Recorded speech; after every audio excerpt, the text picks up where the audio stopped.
Hi everyone, आज मैं फिर हाजिर हूँ अपनी एक नई कहानी लेकर। ये कहानी आपने भी सुनी होगी, मैंने भी सुनी थी, लेकिन ये कहानी आज भी मेरे दिल के बहुत ही करीब है, तो मेरा मन हुआ कि आप लोगों के साथ जरूर शेयर की जाए। तो आज की कहानी है श्यामलाल जी की।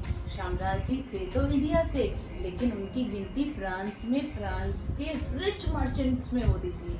छोटी सी उम्र में ही उन्होंने अपना कारोबार बहुत ही अच्छा वहाँ पर सेट कर लिया था। जब कारोबार उनका सेटल हो गया, अच्छे से वो सेटल हो गए, तो फिर उन्होंने शादी की एक प्यारी सी सुंदर सी लड़की से।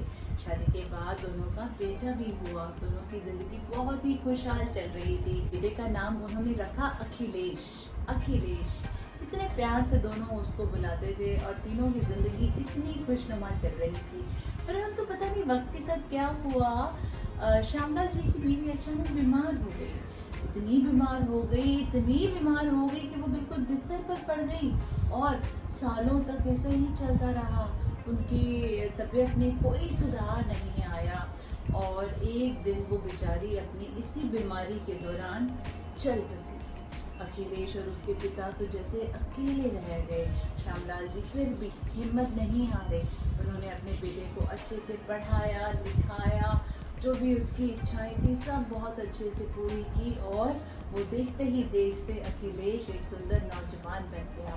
सुंदर नौजवान, बहुत अच्छे से उसने अपनी पढ़ाई की, अपने पिता का कारोबार। अखिलेश अपने पिता का काम में भी हाथ बटाने लगा था। दोनों मिलकर अपने काम को आगे बढ़ाए जा रहे थे। दिन दोगुनी और रात चौगुनी तरक्की कर रहे थे।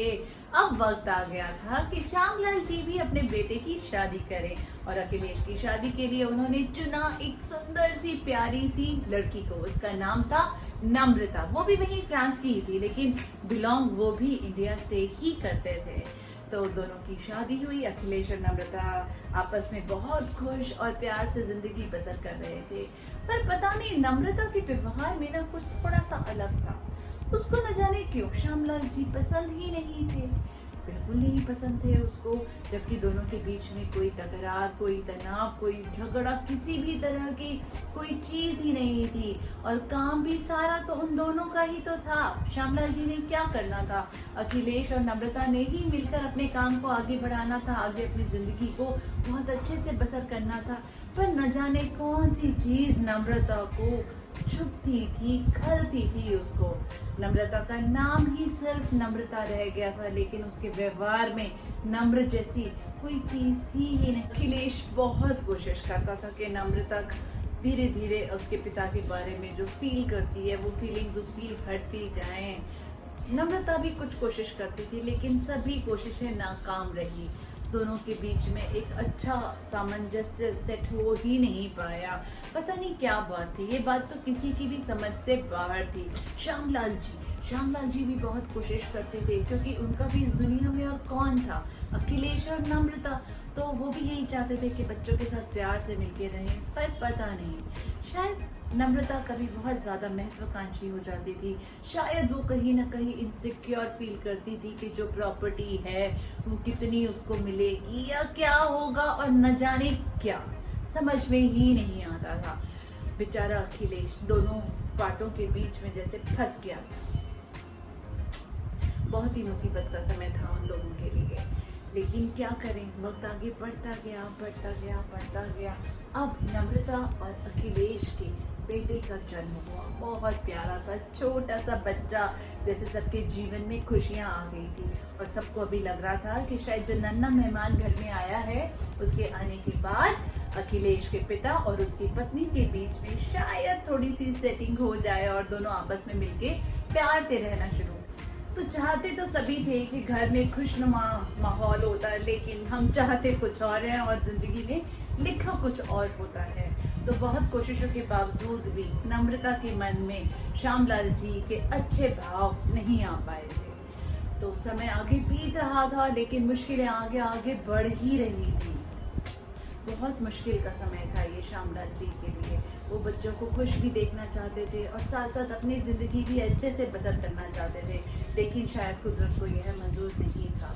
नम्रता ने एक दिन अखिलेश को बुलाया और अखिलेश को बोला कि अखिलेश, शायद अब वक्त आ गया है कि तुम्हें अपनी बीवी में और अपने पिता में किसी एक को चुनना पड़ेगा। ओह माय गॉड, अखिलेश के लिए तो ये सब इतना डिफ़िकल्ट था।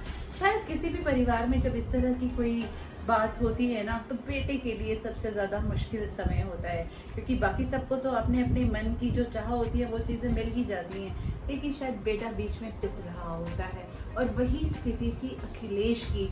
ना वो अपनी बीवी को नाराज़ कर सकता था और ना वो अपने पिता को परेशान देख सकता था। अब ऐसे में वो क्या करता? वो बेचारा बाहर ही घूमता रहता, उसका मन ही नहीं करता था कि वो घर में जाए, क्योंकि घर में जाने से क्या होता था, नम्रता की शिकायतें फिर से शुरू हो जाती थी। घर का माहौल बिल्कुल खराब हो चुका था। उनका बेटा छोटा सा रोहन कभी अपने पिता की तरफ देखता था, कभी नम्रता की तरफ देखता था और कभी अपने दादू की तरफ देखता था, लेकिन उसकी जो वो चाहता था उसको कोई भी नहीं समझ पाता था। छोटा सा रोहन भी समझता था कि चीज़ें शायद घर में कुछ ठीक नहीं है। अखिलेश के लिए समय बहुत ही मुश्किल होता जा रहा था। लाख कोशिशों के बाद भी घर का माहौल सुधर नहीं रहा था। तो एक दिन नम्रता ने फिर से झगड़ा किया। एज यूजुअल यही होता था। अखिलेश ऑफिस से आता था और नम्रता घर में झगड़ा शुरू करती थी, किसी न किसी बात को लेकर आपस में दोनों की अनबन बनी रहती। बस अब तो नम्रता ने बोल ही दिया कि अखिलेश अब बहुत हो चुका है, अब फैसले की घड़ी आ चुकी है, अब तुम्हें एक को ही चुनना पड़ेगा। या तो आप अपने पिताजी को चुनोगे या आप नम्रता और रोहन को चुनोगे, नहीं तो नम्रता रोहन को लेके वहां से चली जाएगी। बस यहीं पे बेचारा अखिलेश टूट गया। उसने सोचा मैं अपने पिता को अपने से दूर तो रखूंगा, लेकिन उनकी किसी भी फैसिलिटी को कम नहीं होने दूंगा। लेकिन पिता के लिए तो यही दुख बहुत बड़ा होता है ना, कि उनका बच्चा उनको अपने पास ना रखे। जीवन में अगर किसी वस्तु की कोई कमी है तो वो बात तो चल जाती है, लेकिन अगर प्यार की कहीं कमी रहती है तो वो चीज़ दिल को बहुत ही खलती है। तो यही श्यामलाल जी महसूस कर रहे थे, लेकिन अखिलेश अपना निर्णय अपने मन में ले चुका था। अखिलेश ने मन में सोच लिया था कि जो घर में उनकी स्टेबल था, एक घुड़साल थी जहाँ पे वो घोड़ों को रखते थे, तो वहीं पे साथ में एक सर्वेंट क्वार्टर था। अखिलेश ने सोच लिया था कि वो अपने पिता को वहीं पे शिफ्ट कर देगा। उसने सोचा था कि वो अपने पिता के खाने का, पीने का, रहने का, बिजली का, हर चीज़ का, दवाई का बहुत ध्यान रखेगा, बस उनको अपने साथ अपने घर में नहीं रखेगा। और नम्रता भी कहीं ना कहीं सहमत थी उसके फैसले पर। वो खुश थी, वो बहुत ही खुश थी। बल्कि अब समय आ गया, रोहन को बुलाया अखिलेश ने बोला, रोहन बेटा ज़रा एक बार सर्वेंट क्वार्टर्स में जाओ और वहाँ पे ना एक बहुत ही पुराना ब्लैंकेट सा रखा हुआ है, प्लीज़ वो ब्लैंकेट ले आओ। रोहन भी समझदार हो चुका था। रोहन समझ गया था कि अखिलेश उसके पिता वो ब्लैंकेट उससे वहाँ से क्यों मंगवा रहे थे। रोहन भागता हुआ जाता है और वो ब्लैंकेट लेकर जल्दी ही अपने पापा के सामने हाजिर होता है। और अखिलेश को ब्लैंकेट देने से पहले रोहन उस ब्लैंकेट के दो टुकड़े करता है। यह देखकर तो अखिलेश को बहुत ही गुस्सा आता है। रोहन, ये क्या कर रहे हो? क्या तुम अपने दादू को एक ब्लैंकेट भी नहीं दे सकते हो क्या? ये बात सुनकर रोहन कहता है बड़े प्यार से, शांत पूर्वक पिता के कान में कहता है, पापा आज आप ये ब्लैंकेट अपने पापा को दे रहे हो, कल जब मैं भी बड़ा होऊंगा और मेरी भी शादी हो जाएगी, मेरी भी बीवी आएगी, तब आपको भी तो मुझे एक ब्लैंकेट देना होगा ना। तो ये ब्लैंकेट मैंने आपके लिए रखा है, ये ब्लैंकेट मैं आपको ही दूंगा। तो समझे आप, एक छोटे से बच्चे ने लाख टके की बात बोली।